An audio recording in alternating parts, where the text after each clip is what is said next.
There is maybe no Windows PC maker that's catering to creators more than ASUS with its ProArt lineup. A prime example is the Studiobook 16 OLED H5600 laptop, tempting artists with an AMD NVIDIA Performance Punch, 4K OLED display, ASUS Dial for video or photo editing, and more. Unlike last year's ProArt Studiobook 1, it's more modestly spec'd and priced. But can this take the place of a higher-priced content creation laptop or even a gaming PC with similar parts? To find out, I got a hold of one and put it to work on some photo and video editing jobs with a little bit of gaming on the side.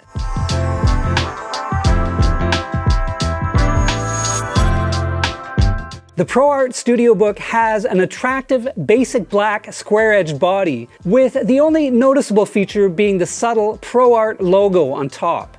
It's certainly not the smallest 16-inch laptop out there, but with a 0.77-inch thickness and 5.28-pound heft, it's relatively slim and light.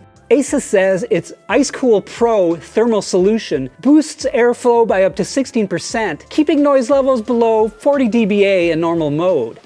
If needed for rendering or other chores, Performance Mode boosts CPU power up to 95 watts with a commensurate increase in fan noise. The most attention-grabbing feature is the 3840 by 2400 16 by 10 OLED display, the first 16-inch 4K OLED laptop display ASUS claims. As with other OLED PC displays I've seen, the specs hardly do it justice. It's sharp, vibrant, and beautiful in person. The panel is factory calibrated to both Pantone and Kalman color accuracy standards. It offers 100% DCI-P3 color coverage, allowing for precise color correction in Adobe Lightroom, DaVinci Resolve, and other similar programs. The 1,000,000:1 contrast ratio with inky OLED blacks makes it a joy for content, whether you're creating it or consuming it. With 550 nits of brightness, it conforms to VISA's Display HDR True Black 500 standard for OLED displays. That's slightly short of the top True Black 600 standard, and well below the 1000 nit plus panels on the new MacBook Pros, but I think it's about as bright as you'd need a laptop display to be. The other headline feature is the ProArt Dial. I wouldn't blame you for thinking that this is a gimmick, as control surfaces often look cool, but end up never being used. This one has a few things in its favor though. It feels nice thanks to the textured grip, smooth rotation, and clicky detents. Mainly though, it's just easy to find without moving your hand very far, as it's located just below and to the left of the keyboard. And that way, it makes more sense than something like Microsoft's Surface Dial, which is usually placed outside easy grabbing distance.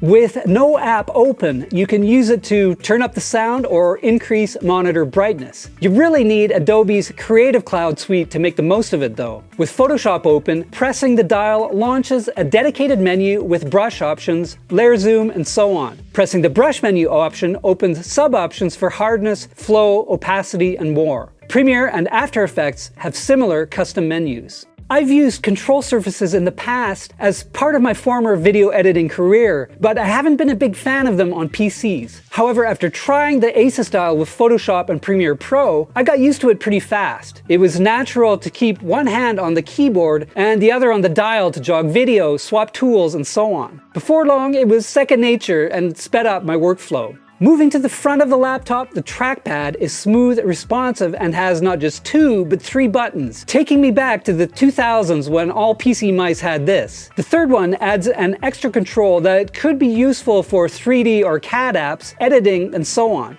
It's also the first laptop touchpad from ASUS that supports styluses, including its own. That allows artists to use the touchpad as a precise drawing tablet. The keyboard has decent travel and a nice amount of springback. However, the entire keyboard is shifted upwards more than usual and the keys are a touch small. That's because the ASUS Dial takes up a fair amount of space. As for ports, it's fairly well equipped with 2 USB-C 3.2 Gen 2 10 gigabit per second connections, 2 USB-A 3.2 Gen 2 ports, HDMI 2.1, an audio jack, and RJ45 Ethernet. It's nice that ASUS incorporated a bleeding-edge SD Express card slot that can read data from supported cards at an awesome 985 megabytes per second. There's a rather huge problem though. If you insert an SD UHS-2 card used by tons of cameras, the Studiobook will only read it at UHS-1 speeds, 100 megabytes per second instead of 300 megabytes per second. Since no cameras support SD Express yet, I'd have rather seen a standard UHS-2 slot. For sound, ASUS incorporated an audiophile-grade ESS Sabre DAC, promising lower distortion and expanded dynamic range. The speakers are well above average for a laptop like this, with decent mid-range sound and acceptable bottom end. Other features include a fingerprint reader on the power button, along with a top-mounted IR webcam with Windows Hello support and a privacy shutter. Now let's talk about performance. The top-end ProArt Studiobook OLED 16 I'm testing uses the RTX 3070 mobile GPU rather than the top-end RTX 3080. I don't have a problem with that, as an RTX 3080 wouldn't speed up creative apps that much and adds cost and heat, and I hate hot laptops. All the other parts are high-end. It's got AMD's top mobile 8-core Ryzen 5900HX chip, 32 gigabytes of RAM, and 2 terabytes of NVMe storage in RAID 0. I ran the ProArt Studiobook through our usual battery of performance tests. It performed near the top in all of them, and a few things stood out to me. With the RAID 0 NVMe storage, disk speeds are stupendously fast at up to 5.6 gigabytes per second read speeds. It can't be overstated how much that helps disk-intensive apps like Premiere Pro. Gaming is not this laptop's raison d'etre, but I did some anyway, and it acquitted itself beautifully with Cyberpunk, Destiny 2, and other titles. Frame rates were near the top we've seen for 4K gaming. I also ran tests more geared to content creation, like Maxon's Cinebench R23, Geekbench 5.4 Pro, Puget Systems Puget Bench for Photoshop, Premiere Pro, and DaVinci Resolve, and Handbrake 1.4. Again, I saw top-notch results compared to other recent creative and gaming laptops. Tests are fine, but creativity laptops need to prove themselves at work too. To that end, I edited a camera review video with this laptop using DaVinci Resolve 17.2 and this video with the latest version of Premiere Pro. I also dipped into Photoshop, After Effects, and Lightroom. Again, the ProArt Studiobook acquitted itself with honors, offering fluid 4K editing even with GPU-intensive camera codecs. I was able to export 4K videos at about 200% speed with color correction, text, and other effects on nearly every shot. For a desktop replacement laptop that will often run off of wall power, the Studiobook has surprisingly good battery life. It ran for 6 hours in our 1080p video loop rundown test, and even longer for normal browsing and work chores. The AMD Ryzen 9's efficiency likely helps a lot here. It was relatively quiet during all these chores as well, with the fan only kicking in on complex scenes or exports.